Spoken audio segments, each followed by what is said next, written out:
I didn't ask you if it was going fine. I asked you what the sulfur extraction rate was. Do you know or not?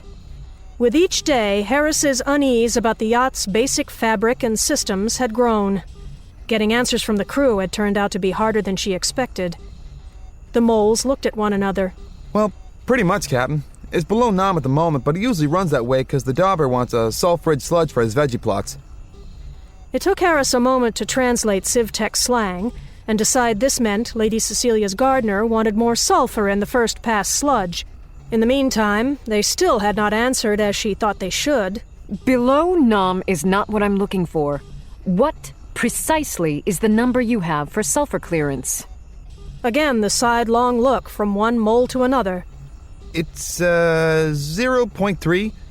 Off first sig norm, that is. Which is? Well, the book says 1.8, but the system's never worked any better than 1.6, just under first sig. Mostly we run about 2 sigs below, say about 0.7 or so. System's underutilized, so it's not that important. It's rated for a population of 50, and we don't have that many aboard. Heris closed her eyes briefly, running over the relevant equations in her head.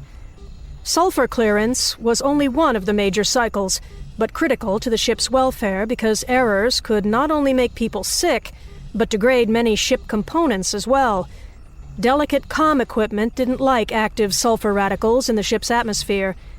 She added ship's crew, house staff, and owner's family. In case you haven't noticed, we now have 51 humans and a long voyage ahead of us. I presume you flushed the tanks and re-inoculated them while we were in port? But the hangdog looks told her they hadn't. And the last logged maintenance by off-ship personnel was this Deklos and Sons, Backlund Station? That's right, ma'am. They couldn't have done such a good job, fancy pants as they are, because the system never did pick up the points. But Captain Nolan said never mind. Oh, he did. Heris struggled to keep her thoughts off her face. First, his demand for an odd, inconvenient course that did not meet the owner's needs, and now a tolerance for malfunctioning environmental equipment, something no sane captain would have. Failing to order the tanks flushed and recharged at Rock House might have been spite, revenge for being fired, but until then he had risked his own life as well. What could have made the risk worth it? We'd better see how bad it is. Suit up and we'll go take a look. You, Captain? Ickland almost never spoke, Heris had discovered, letting chatty Timmons say anything necessary.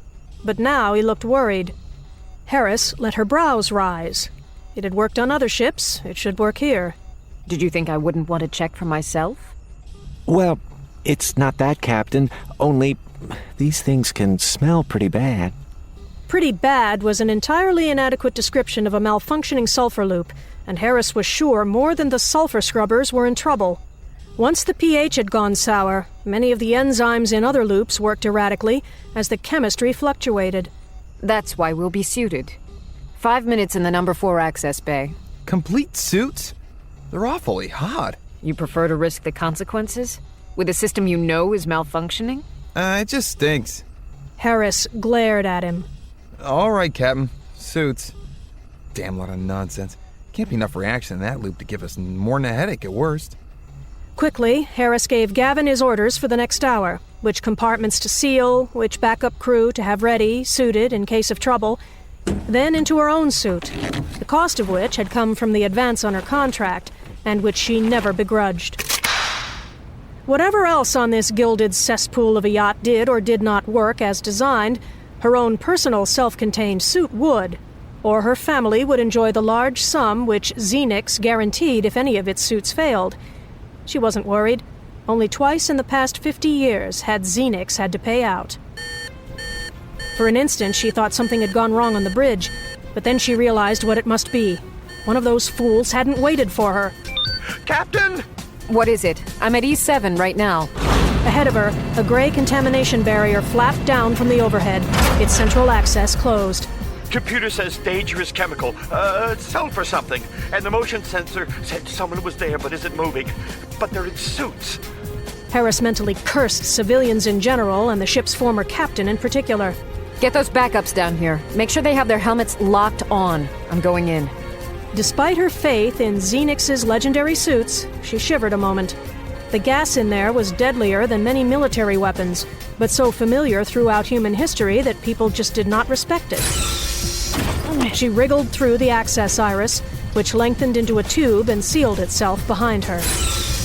The suit's own chemical sensors flicked to life, giving the readout she expected. Hydrogen sulfide, here in less than life-threatening concentration. Heris hurried, even though she knew it would almost certainly be too late. Around the corner, she came upon Timmons, who had suited up but not locked on his helmet. Presumably, he'd planned to do so when he got to the access bay itself. He lay sprawled on the floor, one arm outstretched toward Ickland, slumped against the open access, wearing no protective gear at all. She went to Timmons first, locking his helmet in place and turning his oxygen supply to full with the external override. Her suit had all the necessary drugs for standard industrial inhalation accidents, but she'd never used it, nor was she a medic. She'd have to rely on the backup team. Ickland wasn't breathing at all, and no wonder. The hydrogen sulfide concentration in here had peaked at over 1,000 parts per million, according to the monitor above the open access hatch. Inside, someone, presumably Ickland, had cracked the seal on a sludge tank. It was brim full, far above the safety line. A black line of filth drooled over its lip. Heris picked up the wrench on the floor, closed the cover, and tightened the seal, then closed the hatch. Now the monitor indicated the concentration was below 200 parts per million. Still dangerous, but not instantly lethal. We're lucky the agitator wasn't on in the sludge tank. And why not? Or the concentration could have been a log or so higher. A shadow moved at the corner of her vision.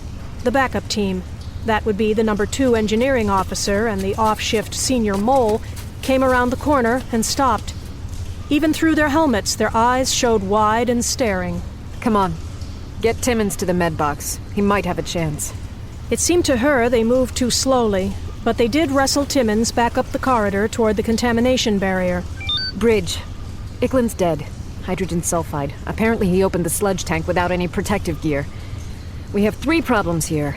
Timmons first. Is that medical AI capable of handling inhalation injuries? Second, we've got to clear up the rest of the contamination, and the system is too overloaded to resorb it unless you can come up with a cargo section full of reactant. And third, of course, is Ickland. We need medical and legal evaluation. I will take that up with Lady Cecelia. Oh, and another thing. We're not going to continue in this unsafe condition. I want Sirkin to plot a course to the nearest major repair facility, preferably on the way to our destination. Well, the med box, well, I don't know, Captain. It's not, you know, meant for major problems. At least you can tell it the problem. All I know is it's a cellular poison and there's some kind of antidote. Now, send someone down with a recorder so that I can document Ickland's position in the monitor readings. Then we can bring his body out.